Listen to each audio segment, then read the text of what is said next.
Hey guys, Abhi here from Explicit.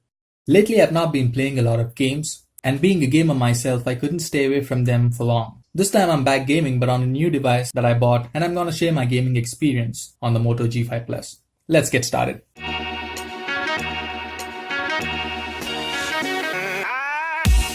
Talking about a good gaming experience on a mobile, the essential components are performance, display, and sound. And hence I'm gonna review the G5 Plus based on these three aspects. Point to consider is the device that I'm using is a 4GB RAM variant. Starting off with the performance, the MOTO G5 Plus has a Snapdragon 625 processor with an Adreno 506 GPU, which does a real good job. In terms of gaming performance, the aspect that matters the most is frames per second, which I have tested on different games on the G5 Plus. I've played graphic intense games like Asphalt Extreme and also games like Skyforce Reloaded, and the graphic settings are set to high wherever available.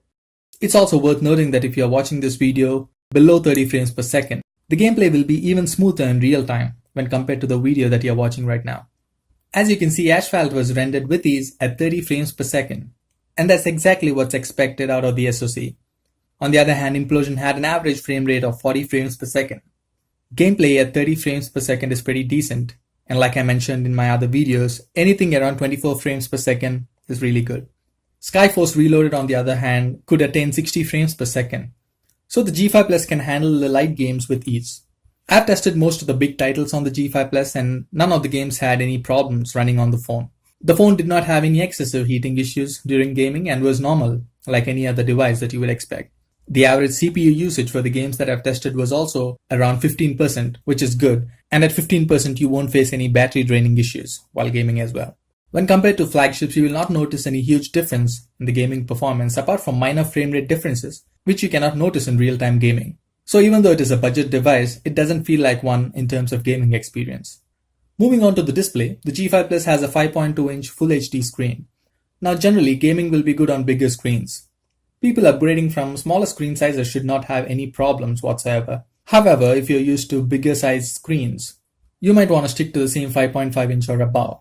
Well, I'm used to and I prefer 5.5-inch and above screens, and hence I'm not attracted to the 5.2-inch on the G5 Plus.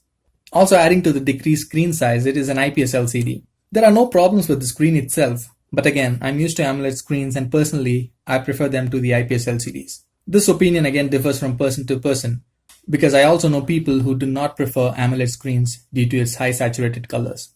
But since this is a gaming review, and games are generally better on the high saturation AMOLED screens, I have to give it to the OLED screens here. And personally, I didn't find the G5 Plus screen to be that attractive, and it definitely did not add to my gaming experience. The other point I want to discuss is the sound. G5 Plus comes with a single front-facing speaker, which is nothing out of the ordinary.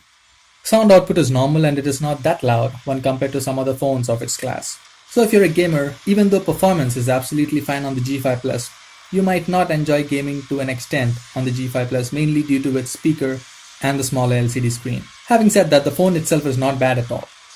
It is a good well-built device, and while buying a new phone, there are also other aspects of the phone that you should consider apart from just gaming. I'm not discussing the all-round parameters of the phone in this video, as this is a dedicated gaming review. I'll cover all the remaining topics in my full review of the G5 Plus, which would be coming up shortly. So that's it for this video guys, like it and consider subscribing. Click on the notify button to get updated as soon as a new video is live on Explicit. This is Abhi signing off. Have a good one.